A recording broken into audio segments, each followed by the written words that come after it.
Assalamualaikum warahmatullahi wabarakatuh. Di sini kami akan menjelaskan tentang teori perkembangan aliran positivisme pasca modern. Adapun anggota kelompok yaitu Radiadian Aulia Nasution dengan NIM 200510341 dan Ranal Alfariji dengan NIM 200510330. Dan yang saya hormati dosen pengampu Dr. Eli Darsari SHMH serta teman-teman sekalian. Selanjutnya ada aliran perkembangan teori positivisme pasca modern. Positivisme adalah aliran yang sejak awal abad 19 amat mempengaruhi banyak pemikiran di berbagai bidang ilmu tentang kehidupan manusia, terutama dalam kajian bidang ilmu. Dalam perkembangan ilmu hukum mengklaim dirinya sebagai ilmu pengetahuan tentang kehidupan dan perilaku warga masyarakat. Kaum positivism ini mencoba menuliskan kausalitas dalam bentuk perundang-undangan. Legal positivism memandang perlu untuk memisahkan secara tegas antara hukum dan moral. Hukum bercirikan rasionalistik, teknosentrik, dan universal. Dalam kacamata positivism, tidak ada hukum kecuali perintah penguasa. Bahkan aliran positivism legalism menganggap bahwa hukum identik dengan undang-undang. Dalam kacamata positivism, tidak ada hukum kecuali perintah penguasa. Bahkan aliran positif legalisme menganggap bahwa hukum identik dengan undang-undang. Hukum dipahami dalam perspektif dan rasional dan logik. Keadilan hukum bersifat formal dan prudensial. Hukum modern dalam perkembangannya telah kehilangan unsur yang esensial, yakni nilai spiritual. Paham hukum seperti di Indonesia sebagai contohnya membelenggu pola pikir kebanyakan pakar dan praktisi hukum. Contohnya ada satu, vonis bebas sama sekali terhadap Adin Lis, yaitu pembalak hutan oleh Pengadilan Negeri Medan. Yang kedua adalah vonis majelis hakim pada tingkat kasasi terhadap Polikarpus yang menyatakan Polikarpus tidak terbukti melakukan permohonan pembunuhan terhadap Menur, sehingga hanya dipersalahkan memasukkan surat. Menurut Profesor Sutanjo Wijaksonoto, selanjutnya disebut Sutanjo, aliran positivism mengklaim bahwa ilmu hukum adalah sekaligus juga ilmu pengetahuan tentang kehidupan dan perilaku warga masyarakat yang semestinya tertib mengikuti norma-norma kausalitas. Maka mereka yang menganut aliran ini mencoba menuliskan kausalitas itu dalam wujudnya sebagai perundang-undangan. Sutanjo merupakan lebih lanjut bahwa apapun kehidupan bermasyarakat dan bernegara bangsa, namun kenyataannya dan menunjukkan bahwa kausalitas dalam kehidupan manusia itu bukanlah kausalitas yang berkeniscayaan tinggi sebagaimana yang bias diamati dalam realitas alam kodrat yang mengkaji perilaku benda-benda anorganik. Hubungan-hubungan kausalitas itu dihukumkan atau dipositifkan sebagai norma dan tidak pernah dideskripsikan sebagai nomos. Norma hanya bisa bertahan atau dipertahankan sebagai realitas kausalitas maka kala ditunjang oleh kekuatan struktural yang dirumuskan dalam bentuk legal positivism. Terlebih dahulu akan dipaparkan terminologi legal positivism, yaitu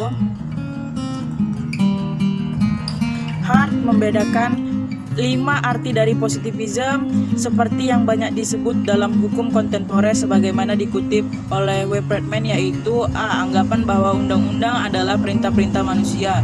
B. Anggapan bahwa tidak perlu ada hubungan antara hukum dan moral atau hukum yang ada dan yang seharusnya ada.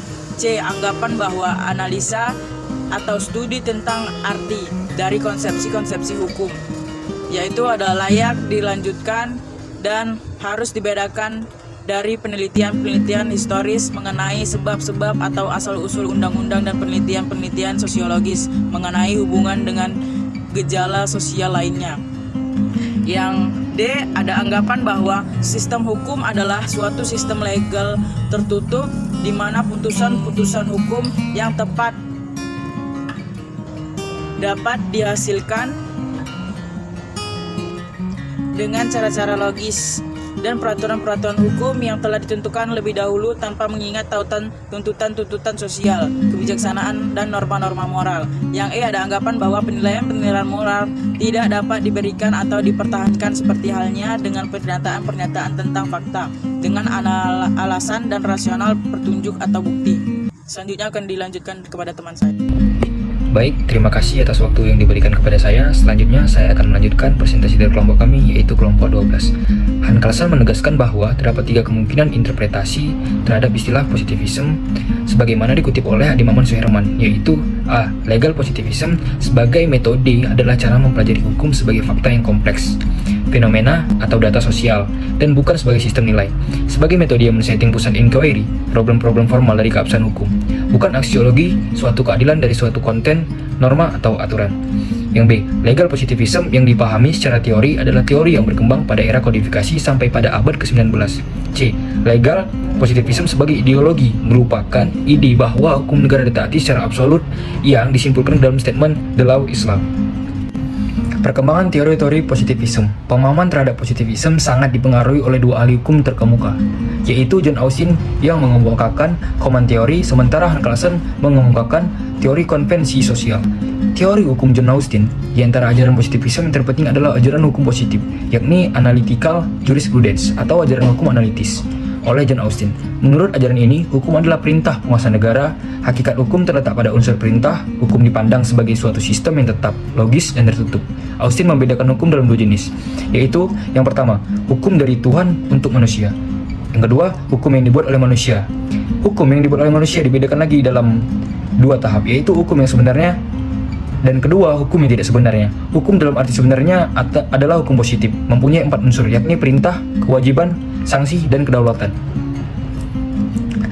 Teori hukum murni ala Kelsen. Pembahasan utama Kelsen dalam teori hukum murni adalah membebaskan ilmu hukum itu dari unsur ideologis. Keadilan, misalnya, oleh Kelsen dipandang sebagai konsep ideologis.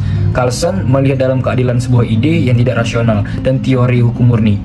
Ia mempertahankan tidak bias menjawab pertanyaan tentang apa yang membentuk keadilan karena pertanyaan ini sama sekali tidak bias dijawab secara ilmiah jika keadilan harus diidentikan dengan legalitas. Teori hukum murni menurut Kelsen adalah sebuah teori ilmu hukum positif yang berusaha menjawab pertanyaan apa hukum itu, tetapi bukan pertanyaan apa hukum itu seharusnya. Teori hukum murni mengkonsentrasikan diri pada hukum semata-mata dan berusaha membebaskan ilmu pengetahuan dari campur tangan ilmu-ilmu pengetahuan asing, seperti psikologi dan etika. Menurutnya, hukum tidak bias dijadikan sebagai objek penelitian sosial.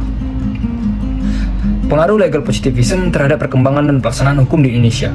Seperti telah diungkapkan pada bagian pendahuluan, bahwa di Indonesia pada waktu yang lalu, pemerintah kolonial Hindia Belanda telah mengakui dan menerima berlakunya sistem hukum Eropa atau civil law, dan pada waktu yang bersamaan tertib hukum adat, dengan ruang yurisdiksi masing-masing yang eksklusif. Dengan kata lain, ketika itu berlaku dualisme hukum. Hukum Eropa dinyatakan berlaku untuk penduduk golongan Eropa, sedangkan untuk penduduk golongan pribumi tetap diakui berlakunya kebiasaan atau adat istiadat. Dengan catatan selama ini tidak bertentangan dengan apa yang disebut atau asas kepatutan dan adab yang baik. Hal ini sebagaimana diatur dalam pasal 78 Reglemen Tata Pemerintahan Hindia Belanda dari tahun 1854.